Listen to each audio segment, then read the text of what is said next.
So this is a recording from a healthy coral reef. Hi, I'm Nadezha Oki. I'm a graduate student in the MIT Woods Hole Joint Program. So a lot of us think about reefs as these really tranquil, calm places, but they're actually bursting with sound. And all of that sound produces a really distinct acoustic signature for a healthy reef.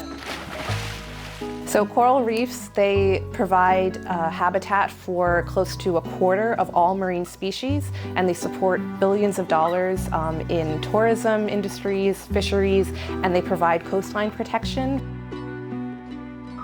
But we're losing coral reefs at accelerating rates due to climate change and overfishing and other stressors.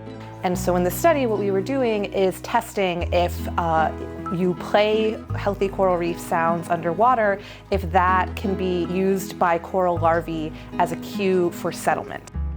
And settlement is when the larvae basically pick where they're going to live and grow for the rest of their lives.